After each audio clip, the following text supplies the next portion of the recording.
So let's say we take a survey and we're going to look at 1,000 people, and I want to know how many of these people, let's say, have dementia. All right, so we go to our 1,000 people and we ask this question, and we find that out of the 1,000, 50 of them have this condition. All right, so this tells me, using our probability formula, that the probability that a randomly selected person has dementia is 50 divided by 1,000, which is 0.05. Okay, that's a perfectly valid result, but it's not necessarily the most informative result. Right? Dementia is primarily, not exclusively, but primarily a disease of the elderly. Right? So let's say we refine our question a little bit. Let's say we change this so that we only look at people in the population who are over 65. All right. Now let's say, looking at our data, assume we ask them their ages as well as whether or not they have the condition.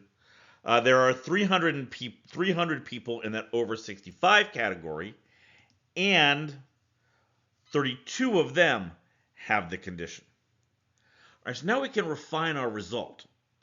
Right, we can refine our result and say the probability that a randomly selected person has dementia, given that they're over 65, that's how I'm going to read that line, is 32 out of 100, or 0.11. Okay, good. So now we've refined our result, right? We've gotten some more information out of this data than we had before. Now, here's what I want to do. Okay, and just bear with me for a minute. You'll see why I want to do it this way. I'm going to take that result, the 32 over 300, and I'm going to divide the numerator and denominator by 1,000. That was the size of the original population. Right? Because what I want you to notice now is that 32 over 1,000, that's this group. Right? Those are the people who are over 65 and have the condition.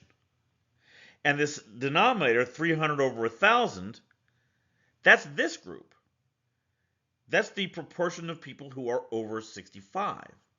Okay, so I can kind of rethink my fraction there by saying the probability that a randomly selected person over the age of 60, that a priori condition, has dementia is equal to the probability that a randomly selected person has dementia and is over 65 divided by the probability that a person is over 65.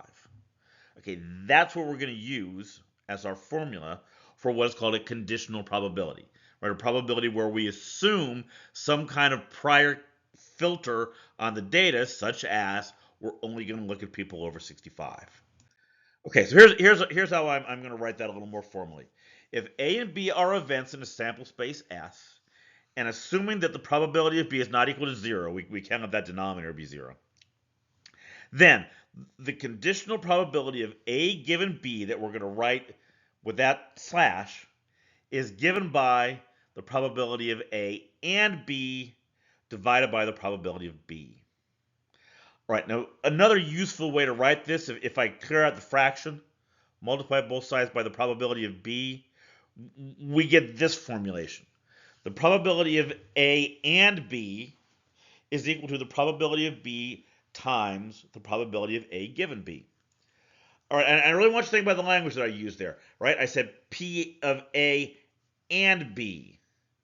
So this is what I usually refer to as an and probability. And I want you to contrast this with the or probabilities that we talked about in previous lectures, right? The formula for an or probability was this, and the probability for an and probability is this thing that we just talked about. These or versus and probabilities, these are kind of our two fundamental probability questions, right? And we've got the formulas here that we're going to use to answer them. Now, before we move on, I'm going to look at some examples. I do want to hit on this just a little more. With or probabilities, we're talking about a single event that has multiple conditions. For example, the probability of being dealt a card, a single card, that is a king or a red card. With an and probability, on the other hand, we're talking about two distinct events. Right? For example, the probability of being dealt a king and then being dealt a second card that is a red card. Right? So the two different scenarios that we're trying to answer with these two formulas.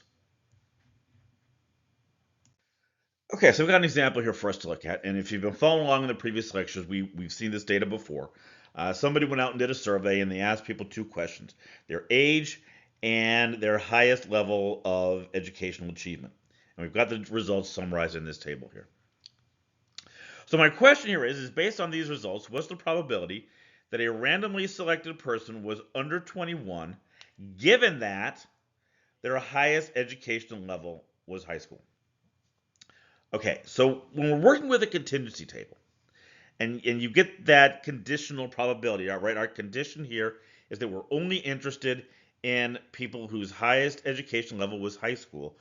Think of that as a filter, right? I only want to think about the people in this high school category, and I don't want to consider anybody in the other categories.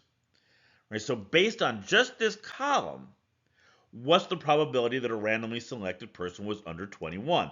Well, there are 120 people who were under 21.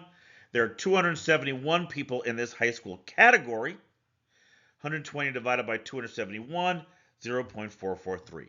There's our answer. Okay, so that's great. If we've got a contingency table, we can do this pretty easily just by looking at the results. Does our formula give us the same result? Okay, well, remember what the formula says.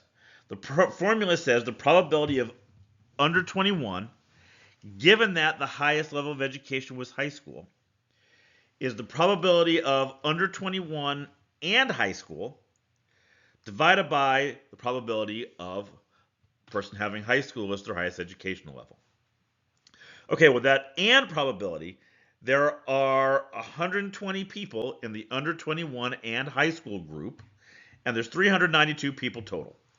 So the probability of under 21 and high school is 120 divided by 392. And the probability of someone having high school as their highest educational level, that's 271 divided by 392. And yes, sure enough, that gives us exactly the same result that we got before. Formula works. Okay, so let's try this again. When I ask this question in my ground classes, I often have students like this. Oh, no, wait, that's the same question. No, it's not quite the same question.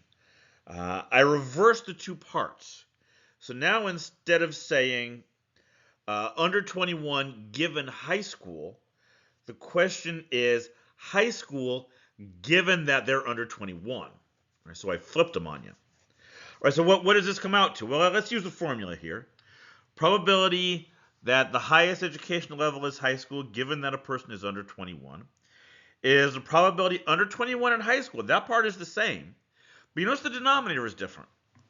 The denominator is the probability that a randomly selected person is under 21. All right, so our numerator again is 120 over 392. The denominator this time, there's 128 people under 21. We divide that by 392, we get our denominator. You go to your calculator, yeah, 0.327. We get a different result. Okay, so what can we take away from this? All right, what we can take away is that in general, this conditional probability stuff is not commutative. The probability of A given B is not necessarily going to be the probability of B given A. There are situations where it will be. We're going to talk about those a little bit more in a later lecture. But in general, no, you can't expect to get the same result each way. Okay, so now I've got another one for us to look at here, and this time we've got no contingency table to help us. Right, we have to do this purely based on theoretical results, right? What we know about dice. So the question here is, if I roll two dice, what's the probability that the sum is 9, given that one of the results is 4? All right, so I got my formula here, but let's be clear about what our events are. A is going to be the sum is 9, and B is one of the dice is 4. Okay, so now if we go and put these into the formula, we get the probability that the sum is 9, given that one of the values is 4, is equal to the probability that the sum is 9 and one die is 4, divided by the probability that one of the dice is 4. Okay, so let's see if we can get some numbers in here. The sum is 9 and one die is 4. Well, there's only there are only two possibilities there, right? 4 and a 5, that's one combination that would give me 9. 5 and a 4, that's the other combination. So the probability of that and probability in the numerator is 2 divided by 36, because there's 36 possible outcomes for the two dice. And what's the denominator? Well, the probability that one of the dice is 4. Now, you really have to talk yourself through this, right? If the first one is 4, then there are 6 possibilities for the other one, right? So there's 6 out of the 11. If the second dice is 4, you got to be careful. You want to say there's 6 more and it should be 12, right? But remember, there's overlap. Getting 2 4s got counted twice, right? So we don't want to do that. So there's 6 for the first one and only 5 for the second. So there's 11 possibilities altogether. And now we've got the formula, right? So 2 over 36 divided by 11 over 36, that's 0.182. There's my final result. Okay, so in the next lecture, we're just going to look at some more examples. Right? We'll take a look at some more examples of how we can use this conditional probability formula, the conditional probability concept, to answer some specific probability questions.